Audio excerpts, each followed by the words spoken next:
Vamos dar início, então. Muito boa tarde a todos aí que nos acompanham pelas redes sociais do Ibracon. Vamos dar início à nossa live de hoje. Lembrando que o Ibracon sempre levou conhecimento, conteúdo, lançou publicações, promoveu intercâmbio, cursos, certificações, seminários, inovações e inserção internacional, através do trabalho voluntário de sua diretoria, com o objetivo de divulgar a tecnologia do concreto e seus sistemas construtivos a toda a comunidade tecnocientífica. E agora, nesse período de quarentena, não podia ser diferente, onde estamos promovendo os lives com os nossos diretores, que são os profissionais de renome em sua área de atuação. E hoje nós teremos a live com o professor José Tadeu Balbo, professor titular de Infraestrutura de Transporte da Escola Politécnica da USP. Ele é editor e revisor de diversos periódicos nacionais e internacionais sobre o tema de pavimentação. Membro do Comitê de Pavimentos de Concreto do Transportation Research Board, de 2003 a 2012, e membro do Comitê de Reabilitação de Pavimentos de 2011 a 2017. Membro do Corpo Editorial da revista Concreto e Construções do Ibracon, vice-presidente da International Society of Concrete Pavements, e de 2010 a 2014, diretor técnico do Ibracon atualmente. É autor de 4 livros didáticos sobre pavimentação asfáltica para engenheiros. Também é autor do livro Pavimento de Concreto, que será sorteado aqui hoje. Possui grande experiência na análise de degradação de pavimentos asfálticos e de concreto, já tendo analisado diversos casos e emitidos pareceres junto a inúmeras empresas privadas e órgãos públicos, tais como o extinto DNR, o DENIT, a Prefeitura Municipal de São Paulo, a Infraero e o Exército Brasileiro. Atualmente é presidente da Comissão de Pós-Graduação da Escola Politécnica da USP. E agora a gente vai passar a palavra para o professor Balbo para as suas considerações iniciais. Professor? Boa tarde a todos. Eu vou, no início aqui, agradecer ao Ibracon pelo convite para a gente fazer essa live hoje, né? E estou aproveitando o início aqui, a Jéssica pode me confirmar se vocês estão vendo a capa do livro Pavimento de Concreto. Sim, professor, estamos vendo. Então, esse foi um livro que já tem uma certa idade, né? Ele já passou de uma década, mas ele continua atual, porque ele não é um livro de aplicação prática. Ele é um livro que revela os segredos teóricos por trás de todos os aspectos dos projetos de pavimentação em concreto, né? Ele discute a tecnologia do concreto do ponto de vista de pavimentação, né? Ele discute as teorias de fundo, de placas de concreto, as teorias para as barras de aço que se encontram nas importantes juntas dos pavimentos de concreto, e ele discute os métodos de projeto, suas origens, e, por fim, os processos de manutenção dos pavimentos de concreto, sempre tendo, no final, uma visão da sustentabilidade, ou seja, da possibilidade de reciclagem desse pavimento de concreto. Hoje, então, eu estou aqui presente, espero que vocês se interessem pela entrevista, né? E acho que a Jéssica vai produzir algumas perguntas para a gente discutir um pouquinho com vocês sobre as realidades e as fake news dos pavimentos de concreto, se a gente pode dizer dessa maneira. Perfeito, professor Balbo. Nós vamos seguir, então, aqui com alguns questionamentos que a gente elaborou junto à diretoria do Ibracon, e no final dessa live, se ainda houver tempo, a gente pode abrir a pergunta das pessoas que estão acompanhando pelas mídias sociais. A gente vai coletando as perguntas ao longo da live, e no final a gente seleciona algumas para colocar aqui para o senhor também. Bom, a primeira pergunta, iniciando, o pavimento de concreto é mais sustentável, mito ou verdade? Bom, a gente tem que começar discutindo o que é sustentabilidade em pavimentação, né? Qualquer engenheiro, qualquer arquiteto, qualquer profissional que trabalhe na área de construção, de infraestrutura da sociedade como um todo, sabe que a recorrência em serviços de manutenção em pavimentação, rodoviária, urbana, aeroportuária, portuária, qual fosse. São serviços extremamente custosos do ponto de vista de renovação de camadas de materiais, do ponto de vista de conflitos com o tráfego, com a operação do tráfego, e do ponto de vista de emissão de produtos muitas vezes tóxicos em áreas urbanas, principalmente quando se estão fazendo essas obras de pavimentação, principalmente de manutenção urbana. Então, eu não consigo visualizar uma melhor maneira de expor o que é um pavimento sustentável em geral, fosse qual fosse ele, sem me referir à capacidade de perpetuação que tem a própria obra. Então, um pavimento sustentável, um pavimento muito sustentável, né, do ponto de vista que a gente quer perpetuar, né, esse bem e até o uso de recursos naturais ser reduzidos no futuro, ele é um pavimento que tem que ter um baixo nível de manutenção. Tá? Além disso, né, ele é sustentável se ele pode utilizar alguns parâmetros e conceitos desse mundo da construção civil quando se fala em sustentabilidade, ou seja, se ele pode usar recursos sustentáveis, se ele pode utilizar reciclados de construção e demolição, se ele pode ser reciclado, né? Ou seja, se ele tem a capacidade de ter uma redução exaustiva do consumo de materiais, principalmente materiais virgens, né? Matéria-prima a ser explorada da natureza. Então, a gente partindo desse conceito do que é um pavimento sustentável, é um pavimento que tenha o mínimo nível de manutenção possível, né? Nós conseguimos extrair aí alguns aspectos positivos, né? Outros que estamos em busca ainda e não temos muita clareza, no que tange aos pavimentos de concreto. Por exemplo, né? Ruído. Ao longo dos últimos 20 anos, o debate internacional sobre o problema de ruídos em pavimentos de concreto ele foi muito intenso. Mas esse debate ele não chegou aqui no meio técnico no Brasil, como outras tantas coisas, né? Porque aparentemente não é prioridade. A gente tem tanta deficiência de infraestrutura que quando a gente tem uma nova infraestrutura, por menos perfeita que ela seja, que não seja nota 10, seja nota 8, parece que a gente já fica extasiado e muito satisfeito com aquilo. Então, determinados aspectos de detalhe não aparecem, né, normalmente. Então, durante 20 anos, houve muita discussão de como reduzir o nível de ruídos em pavimentos de concreto. O ruído, devido ao rolamento dos veículos, ele é uma parte devido à geração de potência no veículo para acelerar, para manter a velocidade, e outra parte devido à interface pneu-pavimento. A geração de potência, os veículos mudam. O problema é a interação superfície do pavimento-pneus dos veículos, né? E o pavimento de concreto, ele, durante muitas décadas, ele era criticado sobre esse aspecto, porque não se conseguia atingir níveis de 92, 94 decibéis, como, por exemplo, o Stone Matix Asphalt, que é uma mistura especial asfáltica que surgiu nos anos 60 na Alemanha, ele conseguiu diminuir muito o ruído. E a gente não conseguia baixar dos níveis de 105 decibéis, 108 decibéis.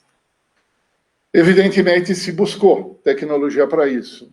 A tecnologia é melhorar a superfície, né?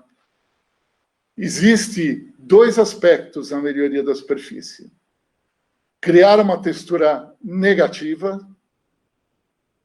e isso, a técnica mais importante que nós temos também é da Escola Centro-Norte Europeia, que é a varrição, umedecimento e varrição enérgica da superfície do concreto algumas horas após a concretagem, isso varia de local para local, tipo de cimento e tudo mais, para que a gente consiga arrancar a argamassa superficial, coisa de 2 milímetros, 3 milímetros, e expor o agregado de concreto. Quando a gente consegue isso, há uma queda significativa de aproximadamente 10 decibéis no ruído total devido ao rolamento de veículos sobre pavimento de concreto, empatando com pavimento asfáltico, né? Então, isso se conseguiu há muito tempo já, há cerca de 20 anos, as técnicas de exposição de agregados superficiais, elas tiveram início principalmente na Áustria e na Alemanha. E hoje eles têm até uma indústria de equipamentos, um setor industrial, mecânico de equipamentos que são fabricados para essa finalidade, né? Existe outra possibilidade também que, como, por exemplo, o pavimento asfáltico possui também há muitos anos as camadas porosas de atrito, né? Eu já vou fazer uma associação com segurança depois, né? Essas camadas asfálticas, elas são permeáveis, elas têm de 15% a 25% de vazios. Tirando aspectos de drenagem e de segurança, os vazios, os poros, eles absorvem boa parte do ruído gerado pela rotação de motor, pela aceleração, pela propulsão, né? O ruído devido à propulsão do veículo. A dificuldade tecnológica é que, para se fazer um pavimento de concreto com o uso de um concreto permeável na superfície, não do concreto permeável propriamente dito, que isso a gente evoluiu muito, inclusive aqui no Brasil, é a execução em pista, porque eu preciso executar o pavimento de concreto no que é chamado internacionalmente de two-lift system. É um sistema de 2 camadas, e ele é um sistema que exige uma certificação, uma precisão, tanto que é coisa de alemão, né? Na execução extremamente grande, porque a gente precisa executar a primeira camada com agregados que podem ter até 32 milímetros, o concreto convencional de pavimentação, e lançar ainda nessa camada fresca, imediatamente, o concreto permeável, tá? Então, esse concreto permeável, ele poderá ser realizado dessa forma, os últimos 6, 7 centímetros, com um diâmetro bem menor, 10 milímetros, 12 milímetros, ele é uma distribuição uniforme, né? Mas a dificuldade toda é uma dificuldade tecnológica de construção, né? Pouca gente faz isso, os americanos estão aprendendo com os europeus ainda sobre essa questão. Tem muito debate, né? Então, a questão de ruído é uma questão também de ambiente, né? De ambiente urbano, principalmente, né? Existe também alguns aspectos urbanos muito favoráveis ao uso do pavimento de concreto.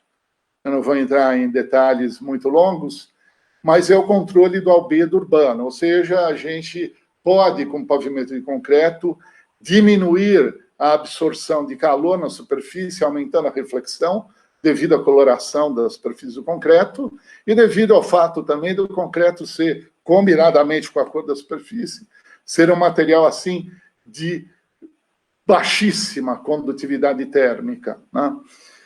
Ao contrário do asfalto, que tem uma condutividade térmica bem elevada. Então, isso reduz muito a quantidade de calor na superfície, nas áreas superficiais das vias urbanas pavimentadas, com seus entornos, suas áreas lindeiras, seus edifícios, suas pontes, seus túneis, né? Causando uma melhoria no controle da temperatura urbana.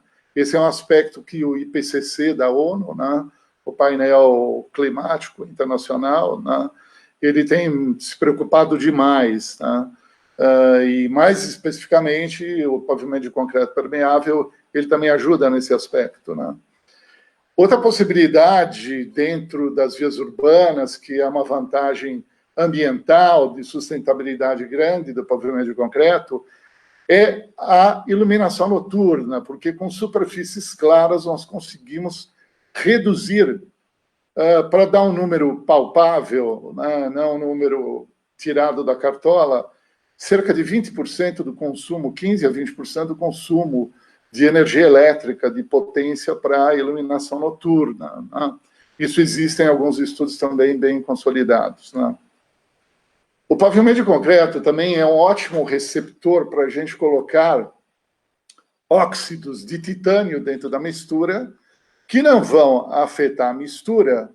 E eu vou aproveitar agora aqui para pôr uma equaçãozinha, né? Acho que os engenheiros civis ou arquitetos, eles não são tão chegados assim às coisas químicas, né? O que é o óxido de titânio? Ele é um catalisador, né? E se ele estiver na superfície, ele é capaz de reduzir, né? Com o meio dos raios ultravioletas, ele consegue, né, produzir reações que geram radicais hidroxila. E daí são gerados ânions NO3 na superfície do concreto, e isso vira poeira. Então, nós estamos tirando, né, esses radicais que são nocivos à saúde, principalmente dentro do ambiente urbano. Eu pus a equação aí para vocês verem a transformação. O TiO2, né, por exemplo, o dióxido de titânio, ele não aparece na equação porque ele é um catalisador conjuntamente com os raios solares. Então, eu diria para vocês que existem bastante aspectos relacionados à sustentabilidade, né, importantes de serem recordados, né?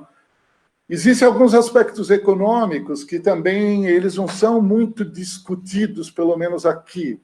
A Associação de Pavimentos de Concreto Europeia, PEUV, ela publica muitos documentos com experiências em casos reais de rodovias, com medições, né, de parâmetros, né, e a gente consegue verificar que os pavimentos de concreto, do ponto de vista de construção, eles vão apresentar baixo odor, baixa toxicidade para as equipes de construção, baixa acidificação dentro do ambiente, né? Possivelmente, como ele usa cimento e como ele explora agregados para a produção do concreto, a gente tem que considerar que ele perde, em comparação ao pavimento asfáltico, na questão de emissão de gases de CO2, de gases de estufa. Mas isso também pode ser repensado e controlado quando a gente pensa no emprego de cimentos com quantidade reduzida de clinker e mais uso de ligantes que são rejeitos de indústria, né, que tem alto potencial hidráulico, como vocês já conhecem, né? Como a pozolana, como a escória granulada de alto forno, né? Nós vamos conseguir melhorar nesse aspecto, né, o pavimento de concreto, se a gente conseguir usar cimentos com menor quantidade de clinker, né, e também cimentos ou concretos com baixo consumo de cimento. Isso também é possível. Pode ser que o discurso não agrade a um ou a outro, mas o que interessa é a sociedade como um todo, e para nós que trabalhamos com concreto e divulgamos a tecnologia, a gente tem consciência e certeza de que o uso desse material ele é muito mais benéfico, né, para a infraestrutura urbana e rural, quando a gente consegue atingir esses aspectos, né? Outro lado interessante, do ponto de vista de produção do concreto, embora ele use água, ele consome menos água do que tem que fazer outros tipos de pavimento, né? E consome menos energia de produção, de mistura, comparado à produção de misturas asfálticas, né? Em resumo, o impacto na construção causado pela construção de um pavimento de concreto, existem alguns dados de obras europeias consolidadas que nos trazem um número bastante relevante de ser lembrado, né? Que apenas, considerando toda a fase de operação dos veículos durante 10, 15 anos, durante o tempo de vida de serviço desse pavimento de concreto, a emissão, né, de gases que causam efeito estufa durante a construção não chega a 0,5% do que vai ocorrer ao longo do tempo. Então, essa discussão ela tem que ser levada, sim, voltando ao começo. Quanto mais durável, menos representa a emissão de gases de estufa na infraestrutura rodoviária, urbana, rural, aeroportuária. Então, o grande segredo é a durabilidade, a baixa manutenção. Né? Do ponto de vista de uso ao longo do tempo, o concreto também não tem hidrocarboneto que a água possa ir diluindo e levando para os ribeirinhos, né, para as nascentes, enfim. Né? Então, a gente olhando tudo isso, evidentemente, não dá para não falar de custo. Né? Quando eu falo de custo, aqui no Brasil, é muito difícil ao longo dos anos, a economia é muito variável, os investimentos públicos na área de infraestrutura, eles mudam muito de governos para outros, conforme a disponibilidade de recursos, enfim, e não existe um plano de longo prazo. Eu, na minha vida inteira, eu nunca vi isso, né? Um plano de continuidade, um plano Brasil 2100, por exemplo, 2050, né? Mas se nós fôssemos pegar um número, um pavimento de concreto de alta durabilidade na Europa, que são pavimentos de concreto continuamente armados, ele custaria 1,1 milhão de euros por quilômetro contra 0,85 milhão de euros por quilômetro do pavimento asfáltico. Né? Como que o pavimento de concreto pode ganhar isso? Na durabilidade. Ele vai ganhar na durabilidade do pavimento asfáltico? Ele vai ser mais sustentável? Ele pode ser, desde que ocorra um projeto consciente, muito bem feito, atendendo aos padrões climáticos, de tráfego e de uso, e mesmo de manutenção no Brasil, tá? Utilizando mão de obra certificada, que é muito difícil aqui. Nós temos muita dificuldade com a falta de cultura de construção de pavimento de concreto no meio rodoviário, principalmente. Nós temos 2% das rodovias em pavimento de concreto, é muito pouco. Tá? Então, a gente não tem uma mão de obra muito qualificada e muito certificada. Né? Então, esses dois fatores são importantes. E tem um terceiro fator fundamental, normalização. Quando nós pegamos as normas do CEN, né, do Comitê Europeu de Normalização, eles têm 26 normas de projeto e execução, cuidando de cada detalhe de um pavimento de concreto. Nós aqui não temos isso. A gente precisa investir muito nisso. Então, foi uma resposta muito longa, né? Ele pode ser um pavimento altamente sustentável e é isso que a gente quer buscar. Tá? Existem algumas pedras a serem sobrepostas ainda.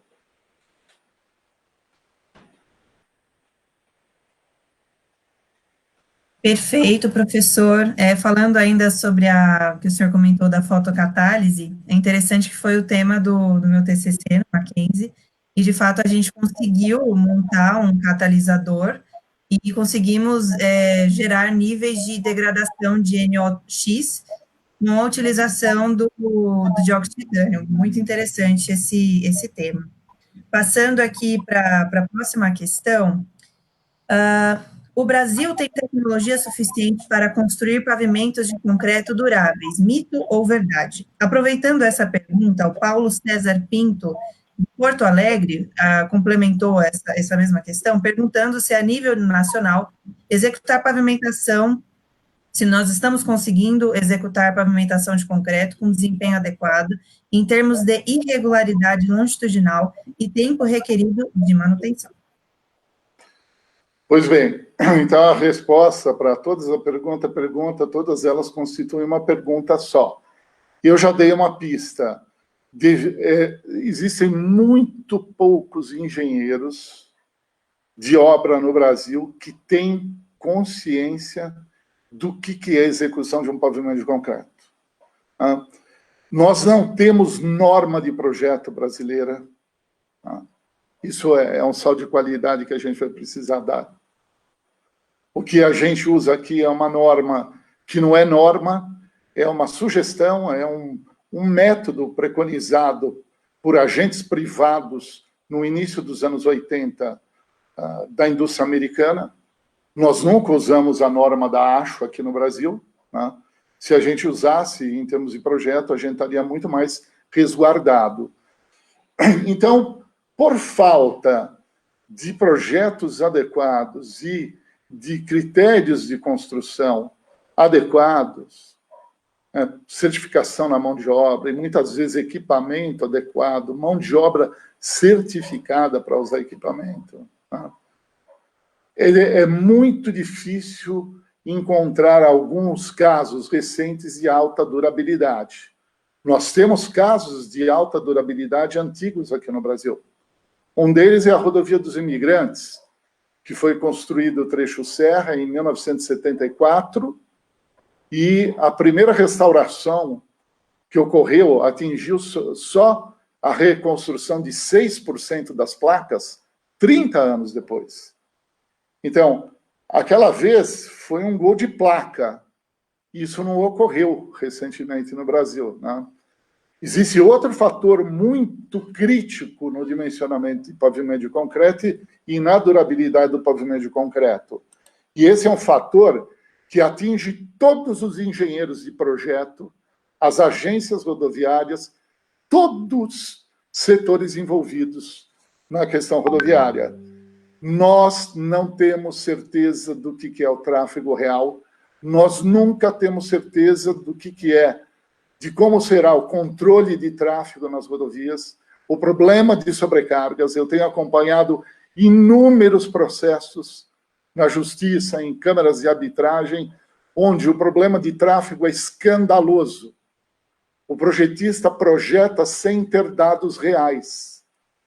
E daí, depois de 2, 3 anos, um pavimento projetado para 10 anos, o tráfego atinge aquele tráfego de projeto, aquele volume para 10 anos, inclusive por existir demanda reprimida que não foi computada, por não existir estudos de tráfego macro-regionais.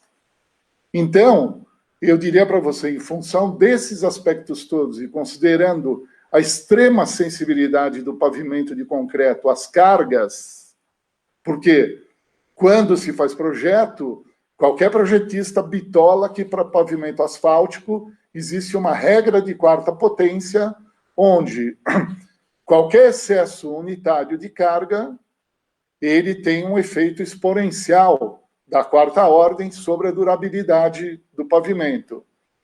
O que os projetistas não sabem é que no caso de pavimento de concreto, essa potência é 20, não é 4. Tá? Então, a potência 4 pode ser uma verdade em pavimentos de concreto com base pavimentos asfálticos, com base no experimento da Ash Road Test. Para pavimento de concreto, isso não funciona. Se a gente tomasse o expoente dessa lei de potência exponencial, né, para se calcular o dano causado por excesso de carga, essa potência seria 20. Tá?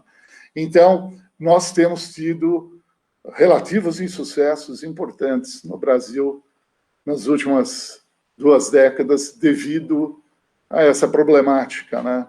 Mal resolvida, a questão de normalização mal resolvida, o problema de falta de cultura técnica das empreiteiras na construção de pavimento de concreto, tá? E certificação da mão de obra. Excelente, professor. É uma realidade bem nítida aqui em São Paulo, né, que a gente tem a pavimentação de corredores de ônibus em pavimento de concreto, até no centro da cidade, a gente vê que as placas já estão com um nível de fissuração bem alto, né? Bom, seguindo então, próxima pergunta. A adoção de pavimentos de concreto em obras de arte segue o mesmo projeto do pavimento sobre o solo, mito ou verdade? E ainda nessa pergunta, eu gostaria de complementar aqui sobre a questão do pavimento de concreto em obras de arte ser chamado de overlay. É isso mesmo, professor? Isso. É o mito da caverna. O subleito é um meio elástico extremamente flexível. Tá? O revestimento de concreto em pontes, ele pode ser em pontes, viadutos, ele pode ser um revestimento asfáltico também. Tá? Mas o de concreto é um overlay, o nome em inglês, nós chamamos, né?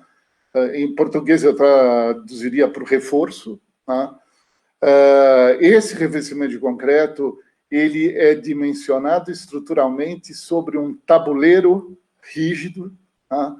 E ele pode ser considerado aderido ou não aderido. Essas considerações têm implicações estruturais importantes, tanto na espessura quanto na resistência do concreto, e existem, inclusive, questões de ancoragem muito importantes nos overlays sobre pontes. Então, não passa de um mito dizer que se dimensiona pavimento de concreto em ponte, que não é pavimento, é um revestimento em concreto, é um overlay, como um pavimento de concreto simples ou armado em um corredor de ônibus. É um mito isso. Perfeito, professor, maravilha. Vamos seguindo aqui.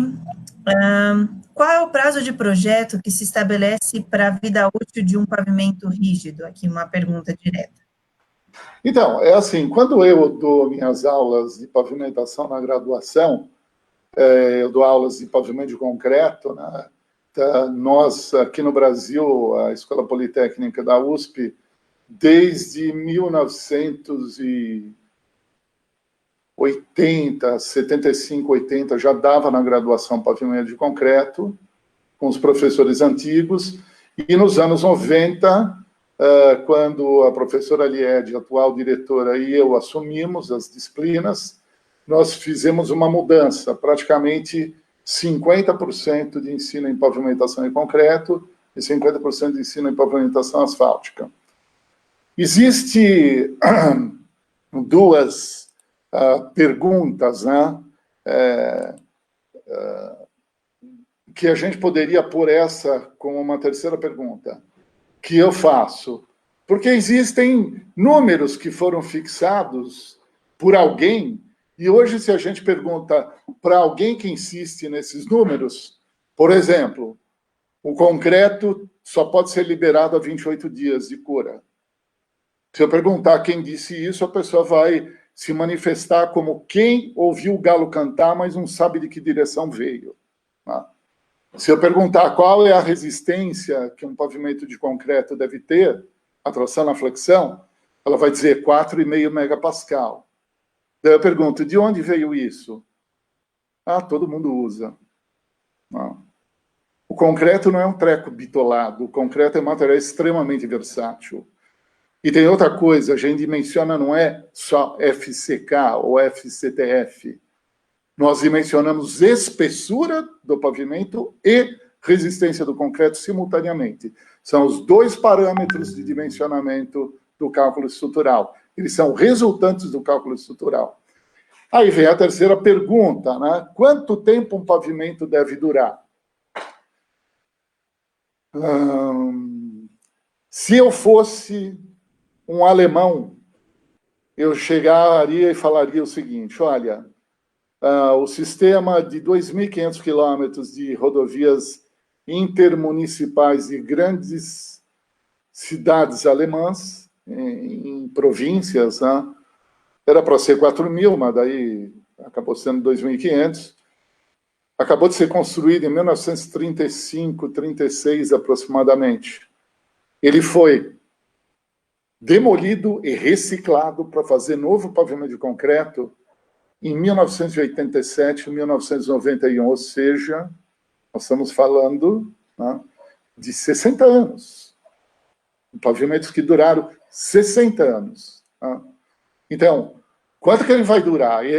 Se a pergunta é quanto que eu vou projetar um pavimento de concreto, isso é uma decisão do órgão público.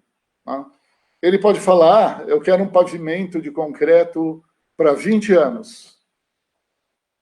O Federal Highway Administration não admite menos que 25 anos. E no discurso deles, no ano 2000, no Congresso do Alabama, eles diziam que tinham que fazer pavimento de concreto para durar 40 anos, porque eles chegaram à conclusão que fazer a manutenção dos 350 mil quilômetros de pavimento de concreto em interstates americanas, eles não iam ter dinheiro. Então, eles precisam de um pavimento que dure muito mais tempo, que dê muito menos custo de manutenção. A resposta para essa pergunta, qual é o horizonte de projeto, é uma perspectiva política. É uma perspectiva de uma decisão, eu acho que está acima do engenheiro. É uma decisão que tem que estar no Estado. Quanto tempo eu quero que minha infraestrutura dure? 2 anos? 50 anos? Mas, se fosse dar uma resposta convencional, eu diria, olha, 20 anos, no mínimo. Por quê? Porque eu vejo os projetos que eu acompanho no Brasil, parece que todo mundo projeta para 20 anos. Né? Então, é uma perspectiva. Né? Como fazer resistência a 4,5 megapascal e liberar os 28 dias. Ou seja, eu continuo pensando como se pensava 100 anos atrás. Eu acho que a gente pode ter outra perspectiva. Resistência de 8 megapascal a tração na flexão, espessura de 12, 13, liberação em 24 horas e durabilidade de 30 anos. Então, é uma perspectiva de um conjunto todo. Mas se a pergunta é como que projetam aqui no Brasil, projetam para 20 anos, normalmente. Perfeito, professor. Só dando aqui fazendo aqui umas menções aqui, o professor Rubelmar, de Manaus, está nos acompanhando pelo Facebook. Deu os parabéns para o professor. E o pessoal de Manaus está acompanhando a gente aí pelo Facebook. Seguindo aqui nas perguntas, nós temos uma questão feita pelo Luiz Miguel. Como tratar a junta com pavimentos asfálticos, já que os materiais apresentam coeficientes de expansão térmicas distintos? Sim, esse é um problema. Quando se faz corredor de ônibus, eu tenho a faixa do corredor de ônibus em concreto e tenho as faixas de rolamento de veículos leves, né? Vamos pegar o 9 de Julho e Santo Amaro, com pavimento asfáltico, né? Existem muitas respostas. Eu vou começar dizendo pelo que não fazer.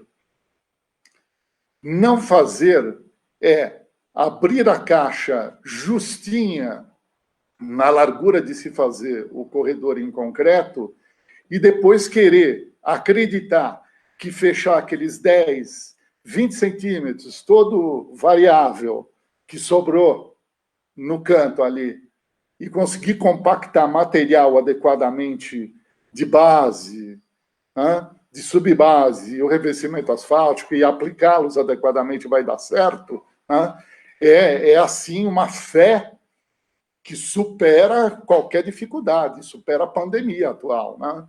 Então, quando a gente vai abrir caixa para pavimento de concreto de corredor urbano em vias existentes, é interessante que a gente avance 50, 60 centímetros, pelo menos, no pavimento asfáltico existente, com recortes lineares corretos, para que eu possa trabalhar bem a compactação do material na interface com a minha placa de concreto, porque daí eu vou poder imprimar a placa de concreto, imprimar a base, dar boa aderência. Agora, realmente tem um problema de dilatação do material. Tá?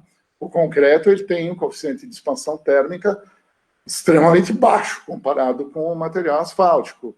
Então, é um ponto que realmente ele tem que ter uma perspectiva de manutenção, ele tem que ter uma perspectiva de fazer a obra o mais limpa possível, porque geralmente esses problemas são decorrentes não da implantação da faixa de pavimento de concreto, e sim da má execução do serviço de fechamento dos restinhos que sobraram laterais do pavimento flexível.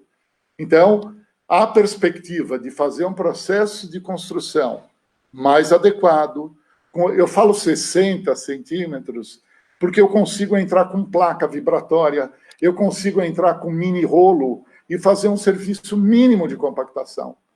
Muitas vezes os problemas nessas juntas estão relacionados a baixo grau de compactação, a qualidade de execução dessas camadinhas complementares do pavimento flexível lateral.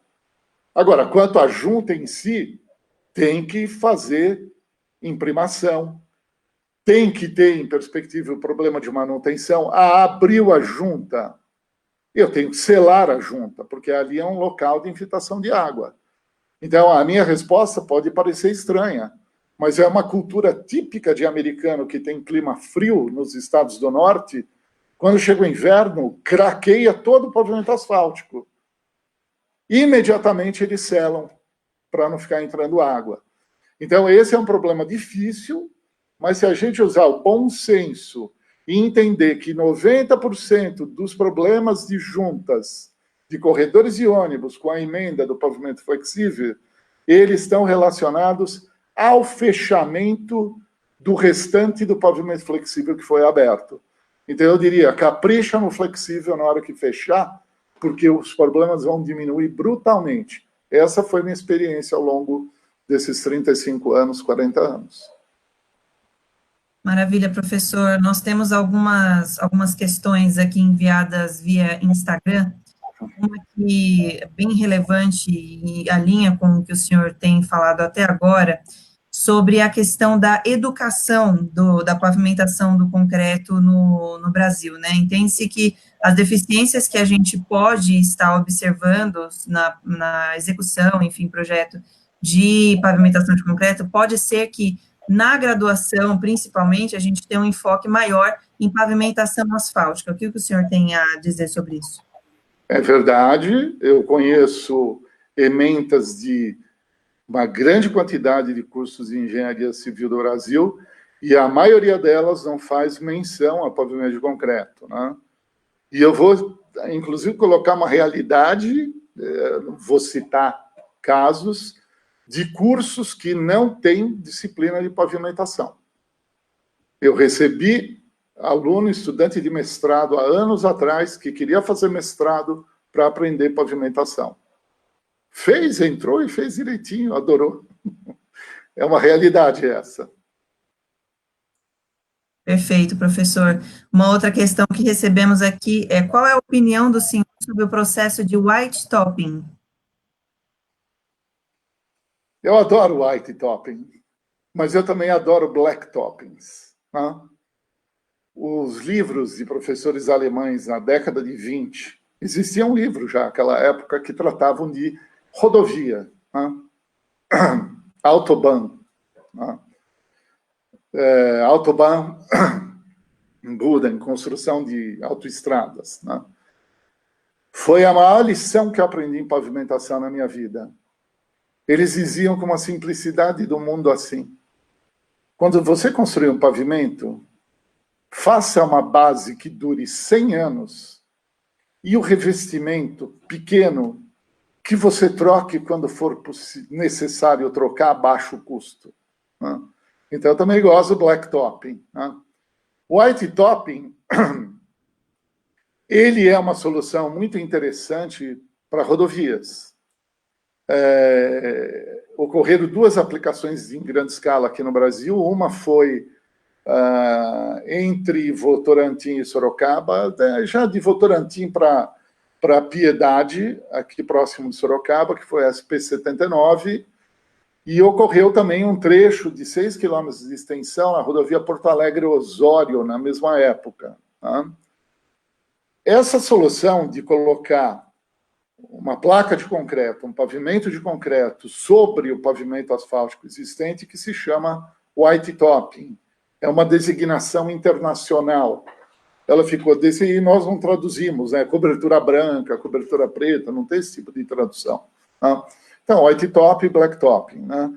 Ela é muito interessante em rodovias, embora, né, se não for acompanhada até a borda final do acostamento, ela começa a apresentar restrições de segurança, né, e até de custo e de execução do equipamento, do acostamento novo, porque a gente vai ter que altear, e muitas vezes ainda tem o problema de sarjetas, valetas laterais que precisam ser readequadas à colocação de camadas de 25, 26 centímetros de concreto sobre o pavimento existente. Por isso que dentro de vias urbanas, né, as pessoas sempre foram muito relutantes, né, A própria Prefeitura de São Paulo, anos atrás, a gente conversou muito sobre isso. As dificuldades são muito grandes. A gente tem gabaritos de pontes, de travessias de pedestres, sinalização suspensa, drenagem urbana, canteiro, ciclovia. Ou seja, alterar o grade da via é muito complexo, a não ser que fosse a via expressa da marginal, que seria basicamente de características rodoviárias, né? Uma solução interessante, né? Ela não pegou em todo lugar do mundo, ela não é uma solução que foi usada extensamente, ela apareceu no começo dos anos 90, né?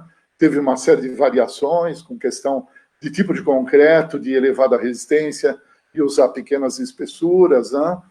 Mas foi uma solução que ela é uma solução que implica em custos de adequação de outros equipamentos viários que, às vezes, torna a solução discutível. Ok, professor. Agora uma pergunta já finalizando aqui, a penúltima pergunta do professor Gilberto Messias, do Instituto Federal de Sergipe, e gostaria de saber se existe algum cuidado especial no tratamento de manifestações patológicas em pavimentos de concreto. Que tipo de patologia? Que tipo de defeito? Defeito de construção, de cura? Que tipo de defeito? É importante separar as coisas. Se ele puder complementar a pergunta, nós aguardamos para possivelmente responder à dúvida. Ok, vamos aguardar aqui se der tempo, senão depois a gente coloca na nossa página do Facebook a resposta, se não der tempo. Você manda para mim, eu respondo para você. Isso, perfeito, e a gente publica depois. Então, para a gente fechar aqui, professor, por gentileza, o que o senhor acha que o Ibracon está fazendo para valorizar a pavimentação de concreto? Bom, sem falsa modéstia, o nosso presidente me escolheu para diretor técnico porque ele gosta muito de pavimento de concreto e acha que pode ser muito interessante ter um especialista na área apoiando ele, apoiando o Ibracon na questão, principalmente normativa, de implantação de boas práticas, né? Nós já estamos trabalhando nisso. Eu já tenho autorização do professor Paulo Helene, nós, junto aos demais comitês técnicos, porque o diretor técnico também é o coordenador técnico desses comitês todos, né? Ele que, de certa forma, agrega os comitês, eu tenho acompanhado o trabalho deles, é muito interessante, né? Trabalhos na área de ensaios de concreto, na área de incêndio, na área de reação a álcalis agregado, na área de ataques ao concreto devido a outros agentes químicos, né, do ambiente, enfim, trabalhos muito interessantes. Então, nós estamos criando agora um comitê em pavimentação. Esse comitê em pavimentação, nós não estamos chamando de pavimentação em concreto, porque tem motivos óbvios. Estamos no Ibracon, não vai ser um comitê de pavimentação asfáltica, né? Então, um comitê de pavimentação onde nós temos 3 tarefas principais.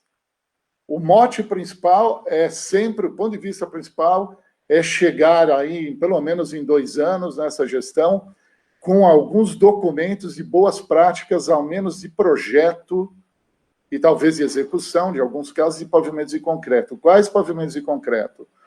Pavimento de concreto simples, pavimento de concreto armado e pavimento de concreto continuamente armado. Além disso, a gente vai tratar dos pavimentos de concreto permeáveis, por uma sugestão do nosso colega professor Luiz Carlos, da Federal de Porto Alegre, no Rio Grande do Sul. Então, ele pediu que eu encabeçasse um grupo temático e nós encaixamos dentro do nosso comitê. E também existe um fato muito interessante que eu não sei quantos no Brasil estão assistindo. O concreto, como eu falei, eu gosto muito de blacktoppings também, né?